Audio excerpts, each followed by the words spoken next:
मैं अपने दड़बेनुमा कमरे में टेलीविजन पर मामूल के मुताबिक ब्रेकिंग न्यूज़ सुन रहा था जब एक खबर ने मेरी तवज्जो अपनी जानिब खींच ली। ये मुल्क के एक मारूफ सहाफ़ी और मेरे करीबी दोस्त की नागहानी वफ़ात की खबर थी। मेरे चौंकने की वजह यह थी कि इनकी मौत दिल का दौरा पड़ने से हुई थी। ये आम दिन होते तो गालिबन मैं ना चौंकता। इस वक्त मुल्क में सियासी तकसीम अरूज पर थी और सब सियासी जमातें एक दूसरे के खिलाफ मोर्चा बंद थी और हुकूमत की जानिब से भी मीडिया पर गिरफ्त रोज़ बरोज़ बढ़ती जा रही थी। कुछ सहाफ़ी मंजरनामे से ऐसे गायब हुए थे कि इनके घर वाले भी इनके बारे में बात करने से हिचकिचा रहे थे। 3 माह के अंदर 4 सहाफ़ियों का दिल का दौरा पड़ने से होने वाले इंतकाल में कुछ तो गड़बड़ थी। मेरे कहने का ये मतलब हरगिज़ नहीं कि ये इत्तेफाक नहीं हो सकता। मुश्किल हालात में सहाफ़त और अदब से वाबस्ता लोगों के लिए दबाव बर्दाश्त करना आसान नहीं रहता। इन सहाफ़ियों और अदीबों के लिए बिलखसूस जो सहाफ़त या अदब में जानिबदार रहने के कायल हैं। मैंने अपने असिस्टेंट को तलब किया और इससे कहा वो मुझे इंटरनेट की मदद से इन तमाम सहाफ़ियों की फ़हरिस्त मुरतब करके दे जो गुज़श्ता 6 माह के दौरान दिल का दौरा पड़ने या पुरअसरार तौर पर जान से गए। इस सफ़र पर काम करना मेरी कम्यूनिटी के मुफाद में भी था और ये भी मुमकिन था कि खोदा पहाड़ और निकला चूहा। मेरी छठी मुझे एक इशारा ज़रूर दे रही थी कि मीर हसन तुम भी निशाना बन सकते हो, सो मोहतात हो जाओ। मैं अगरचे सहाफ़त में एडवेंचरिज्म का हमेशा से मुखालिफ रहा हूँ, मगर बसाओकात बिना रिस्क लिए बात बन नहीं पाती। मौजूदा हालात में बहरहाल एहतियात ही बेहतर थी। मेरा असिस्टेंट काम पर लग गया और मैंने मरहूम बशीर चौधरी के भाई फैसल चौधरी से रब्ता किया, जिससे मेरी बहुत अच्छी जान पहचान थी। इससे ताज़ियत करने के बाद जनाजे के वक्त के बारे में पूछा जो नमाज असर के बाद अदा किया जाना था। मेरे पास फ़िलहाल करने का कोई खास काम नहीं था। मैंने तो शहर से मिलने वाली लावारिस लाशों की खबर पर काम करना शुरू कर दिया, जिनके बारे में कहा जाता था कि मरने वालों की अक्सरियत नशा करने की ज़्यादती की वजह से हलाक हुई। इस खबर से पहले भी काम हुआ था, मगर वह ससरी सा था और गहराई में उतरकर हक़ाइक़ बाहर निकालने की कोशिश नहीं की गई थी। मेरी तफ्तीश में कुछ पुलिस ऑफिसरों के नाम भी आए जो मनशियात की फ़रोख्त में मुलव्विस थे। इस दौरान मेरा असिस्टेंट मुज्तबा नकवी हामता हुआ मेरे कमरे में दाखिल हुआ और कहा, सर मैंने पिछले 6 माह का रिकॉर्ड सर्च किया है। इस अरसे में 5 सहाफ़ियों और 2 अदीबों को दिल का दौरा पड़ा और वो दौरा पड़ने से इंतकाल कर गए। शाह साहब सांस लीजिए, आप नौजवान हैं, बेफिक्र हो जाइए। वो सर बात यह है कि 2 यूट्यूबर्स भी दिल का अचानक दौरा पड़ने से हलाक हो चुके हैं, जबकि वो भी जवान थे और मैं भी यूट्यूबर हूँ सर। ओह नकवी साहब, आप परेशान बहुत जल्दी हो जाते हैं। आप ये फहरिस्त मेरे हवाले कीजिए और हाँ, वो पुलिस हेडक्वार्टर कॉल कीजिए और मेरा हवाला देकर मुतल्लिका ऑफिसर से मालूम कीजिए कि ये बेघर बेशनाख्त मरने वालों की वजह नशे की ज्यादती ही है या कोई गैंग इन वारदातों में मुलव्विस है। जी सर। मुज्तबा नकवी अब भी बौखलाया हुआ था।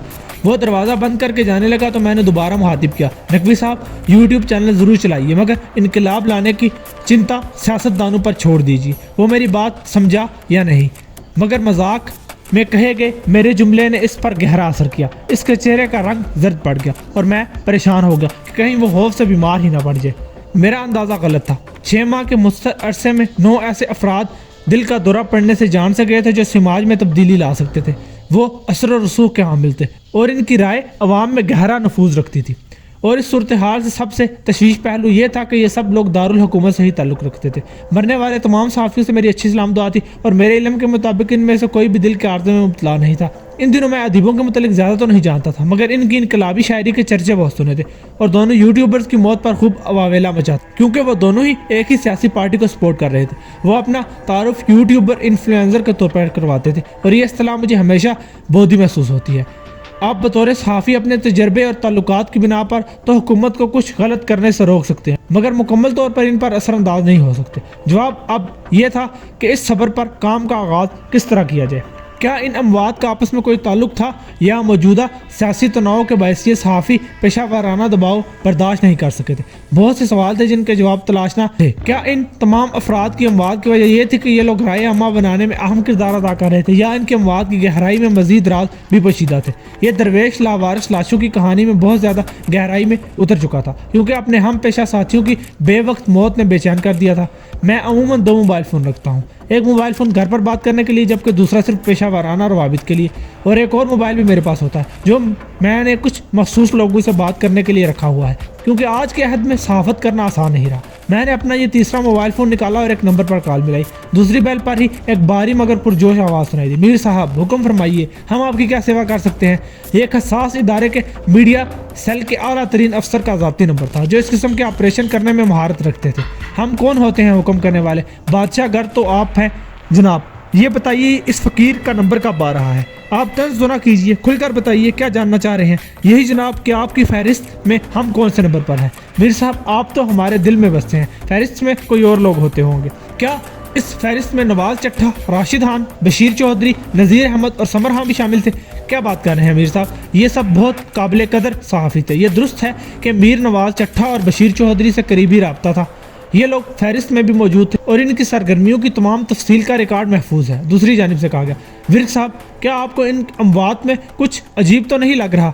मीर साहब मैं ये तो नहीं कह सकता और ना ही इन लोगों के घर वालों में से किसी ने कोई ऐसा दावा किया है, लेकिन मैं वसूख से ये ज़रूर कह सकता हूँ कि मेरे इदारे का इन तमाम मामलात से कोई ताल्लुक नहीं। एक और बात, क्या आप मुझे इनसे मुतालिक अपनी बनाई गई फ़ाइल भिजवा सकते हैं? मीर साहब ये हसास फाइल है, मगर आपको कभी इनकार नहीं किया, तो अपने मुआवन से कहकर इन तमाम लोगों के रिकॉर्ड का एक खुलासा बनवाकर आपको परसों तक भिजवा दूंगा। इनमें 2 यूट्यूबर्स आमिर राही और सलीम जुनैद का नाम भी शामिल कर लीजिए। मीर साहब मैं ऐसे ही आपकी काबिलियत का कदरदान नहीं हूँ। इन दोनों की फ़ाइलें भी तैयार हैं, आपको मिल जाएंगी, मगर अपनी फ़ाइल मत मांगिएगा। दूसरी जानब बुलंदो बाला कहका बुलंद हुआ, जिस पर मैं भी अपना कहका ना रोक सका। मैंने इसके बाद एक सिविलियन खुफिया इदारे के आला अफसर से रब्ता किया। इनसे मेरा एक ज़ाती ताल्लुक भी था। वो मेरे सिर्फ यूनिवर्सिटी फेलो ही नहीं रहे बल्कि रकीब रूसिया भी रहे थे, क्योंकि हम दोनों अंग्रेज़ी डिपार्टमेंट की एक ही लड़की को पसंद करते थे जो कोई तीसरा ले उड़ा। उन्होंने फ़ोन उठाते ही सलाम दुआ किए बगैर पूछा, आज मेरे रकीब ने मुझे कैसे याद कर लिया? बस यूं ही इसकी घनी जुल्फ़ों की याद आई तो आपका चेहरा भी सामने नज़रों के दौड़ गया। सोचा बात करके आपके जख्मों पर मरहम रखने का कोई एहतमाम हो जाए। मीर साहब कम दी गलते आओ, मेरी याद इसलिए आई कि आपके जहन में कुछ अजीब पक रहा है। खुलकर बताइए, बिरयानी की देग को दम दे रखा है या सादा चावल है? मलिक साहब आपसे बातों में कहाँ जीतते हैं यार। एक मामला है, ये 6 माह में 5 सहाफ़ी और 2 यूट्यूबर्स, 2 अदीबों की हार्ट अटैक से मौत हुई है, जबकि वो बीमार भी ना थे। क्या ये ऑपरेशन आपकी सरपरस्ती में तो नहीं अंजाम दिया जा रहा? यार बोंगिया ना मारा कर, हम हार्ट अटैक करवाएंगे, मौत का फरिश्ता जब आ जाए हम तो बंदे को डायरेक्ट उठाकर ऐसी ट्यूनिंग करते हैं कि वो घर का रास्ता भी भूल जाता है। ये तो ठीक कहा मलिक साहब आपने, मगर क्या आपको इन अमवात में दाल में कुछ काला नहीं नज़र आ रहा? यार मुझे तो पूरी पूरी ज़िंदगी ही काली नज़र आ रही है। मलिक साहब कदे ते संजीदा हो जाया करो। क्या इन अमवात के पस्से पर्दा कोई साजिश हो सकती है? मीर हसन साहब मेरे इल्म में तो ऐसी बात नहीं है। इन तमाम असहाब का रिकॉर्ड ज़रूर मौजूद है, वो आपके कहे बगैर कल आपकी मेज़ तक पहुंच जाएगा। असर का वक्त हो चुका था, मुझे बशीर चौधरी के जनाजे पर जाना था। मैंने मुजतबा को बुलाया तो इसकी आंखें सुर्ख हो चुकी थी और वो बाकायदा कांप रहा था। क्या हुआ शाह साहब, हम हैं ना, अब चिंता ना कीजिए। वो दोनों यूट्यूबर्स, भला सा नाम था उनका, मैंने जहन पर जोर देने की अदाकारी करते हुए कहा। जी सर, आमिर राही और सलीम जुनैद। इनसे कभी मिले थे या सिर्फ इनकी बोंगियाँ ही सुना करते थे? सर सलीम जुनैद तो मेरा हम जमात था और आमिर राही इसका करीबी दोस्त तो मेरा भी दोस्त हुआ। मुजतबा अपनी आदत से मजबूर होकर शोही मारने से भाग ना आया।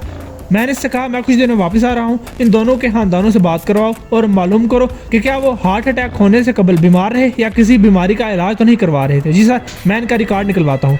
शाह साहब आप मेहरबानी कीजिए और इन असहाब के बारे में ये मालूमात हासिल कीजिए, रिकॉर्ड मैं निकलवा लूँगा। ये कहकर मैंने मेज़ से गाड़ी की चाबी उठाई और बाहर की जानिब दौड़ लगा दी, क्योंकि जनाजे में ज़्यादा वक्त नहीं बचा था। बशीर चौधरी मरहूम के जनाजे में सहाफ़ियों की एक कसीर तादाद मौजूद थी।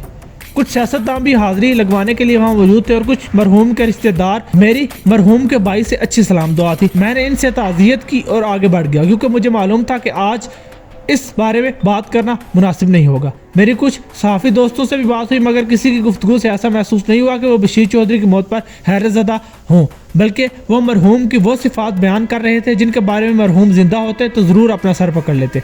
मैं हैरान था, क्योंकि इस हसास मामले पर ऐसी बेहिसी का मुजाहरा किया जा रहा था, या मैं ही बाल की खाल उतार रहा होता हूँ। लेकिन ये ज़रूरी भी था। इस दौरान नमाज जनाजा के लिए सफ़ बंदी का ऐलान हुआ। मैं भी सफ़ बंदी में खड़ा हो गया। नमाज जनाजा अदा करने के बाद दोबारा दफ्तर गिरा ली, क्योंकि शाम को रिपोर्टर्स की मीटिंग में शरीक होना ज़रूरी था, क्योंकि जो अखबार के चीफ रिपोर्टर के तौर पर मेरी जिम्मेदारी आयद कर दी गई थी, ताकि ये जान पाता कि मेरे रिपोर्टर ने फील्ड में कोई काम किया है या फिर फ़ोन पर ही अपने सोर्सेज से बातचीत करके खबरें मुझ तक पहुँचा दी हैं।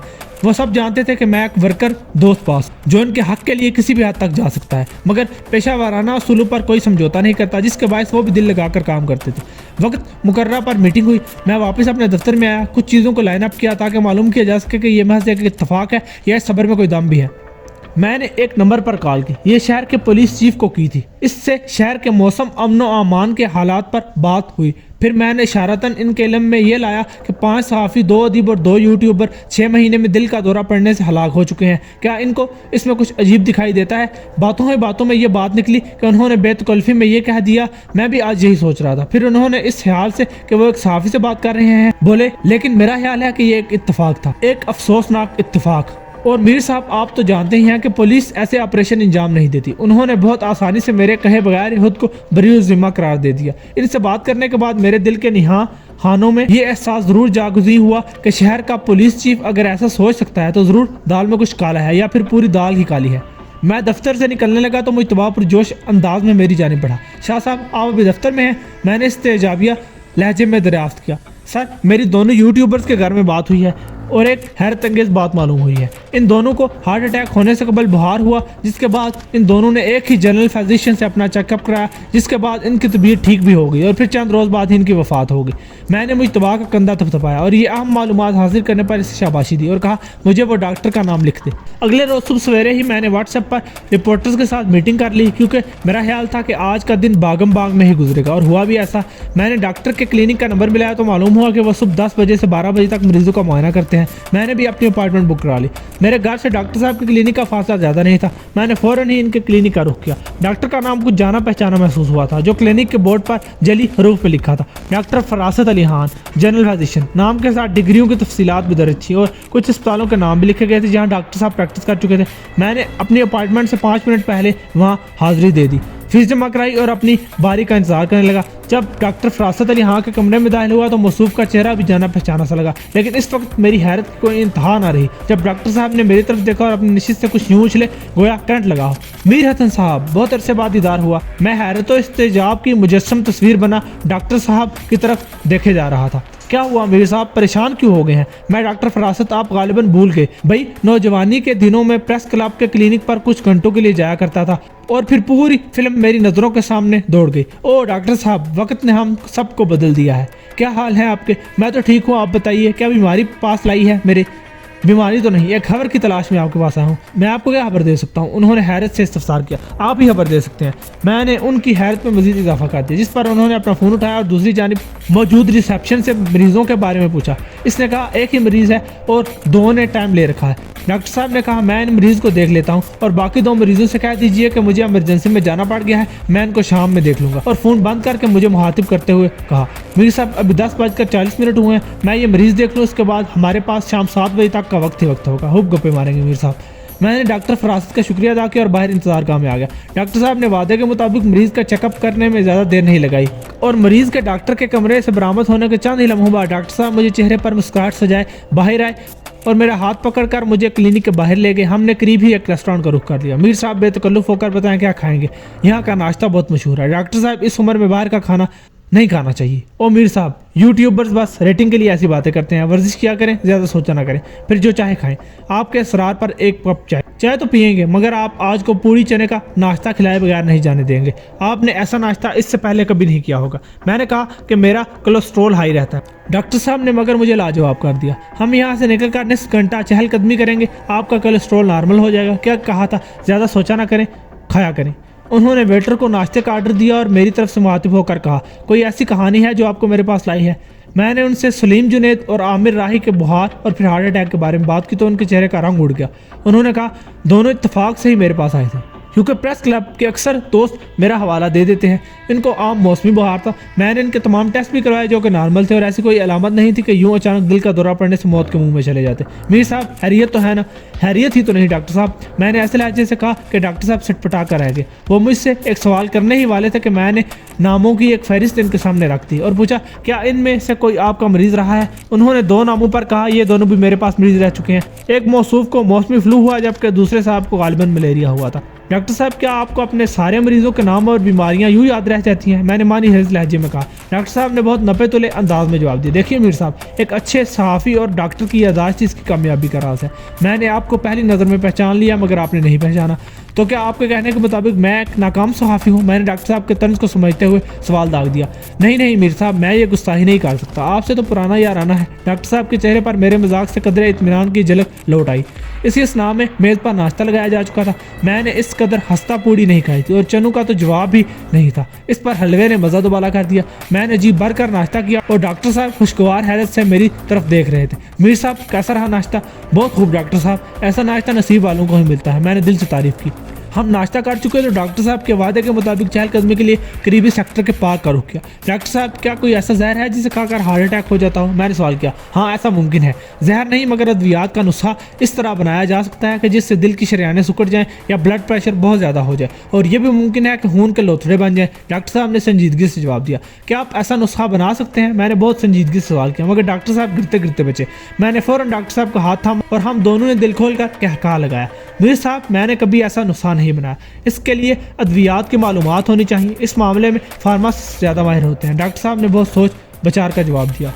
ये 4 अफराद जो आपके मरीज रह चुके हैं, जिनमें से 2 यूट्यूबर थे और 2 नामवर सहाफ़ी, 2 आम सी शिकायत लेकर आपके पास आए थे और चंद ही रोज़ बाद हार्ट अटैक से चल बसे। क्या अद्वियात के मनफी असरात इनकी अमवात की वजह तो नहीं बने थे?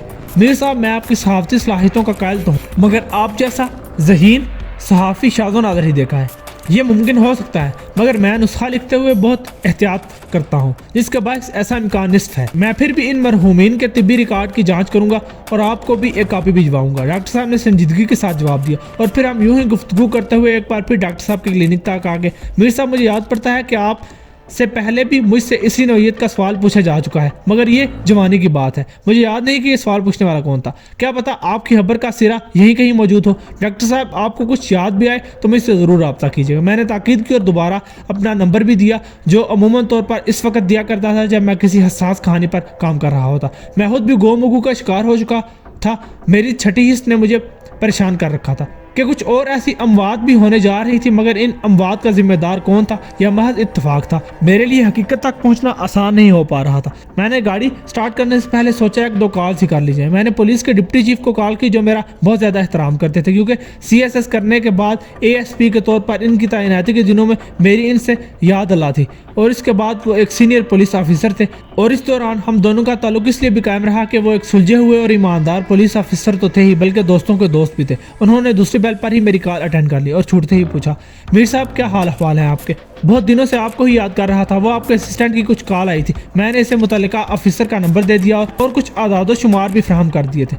रावल साहब, आप सुनाइए कैसे हैं? पेशा वाराना बात भी हो जाए। एक अरसा हुआ मुलाकात नहीं हुई। क्या आज आपसे मुलाकात का इम्कान है? क्यों नहीं, शाम को 4 बजे फारिग होंगे आप? उन्होंने मुझसे इस्तफसार किया। मुझे शाम के 4 बजे फिलहाल कोई काम नहीं था। मैंने मुलाकात की हामी भर ली और पुलिस हेडक्वार्टर से कुछ फासले पर एक नए खुलने वाले कैफे पर मुलाकात के लिए कहा, और ये दरखास्त भी की कि वो इस मुलाकात में तनहा हूँ, क्योंकि मुझे कुछ ज़ाती नौयत का काम है। रावल चौधरी से चौंके केमिस्ट्री मैच करती थी, चुनाचे उन्होंने कैफे में तनहा आने की हामी भर ली। मैं पर उम्मीद था और मेरी खबरों को सूंघने की हिस्स भी मेरे काम आ रही थी। मैं अभी पार्किंग में ही मौजूद था जब मैंने दोबारा डॉक्टर फरासत का नंबर डायल किया। वो गालिबन मुझसे मुलाकात करने के बाद घर जाने के लिए रवाना हो रहे थे, क्योंकि उन्होंने जब फ़ोन कॉल अटेंड की तो वो गाड़ी ड्राइव कर रहे थे। है मीर साहब, डॉक्टर साहब, मुझे ये बताइए, क्या आपके पास कोई ऐसे मरीज भी आए हैं जिन्हें शिकायत तो कोई और थी, मगर इनकी मौत हार्ट अटैक की वजह से हुई हो? ये सवाल तो कुछ अजीब था, मगर इसका जवाब मेरे लिए एक रास्ता ज़रूर खोल सकता था। देखिए मीर साहब, इन 4 बंदों की मौत का भी मुझे इसलिए मालूम हुआ क्योंकि ये जाने पहचाने लोग थे और इनके मरने की खबर टेलीविजन पर चलती रही थी।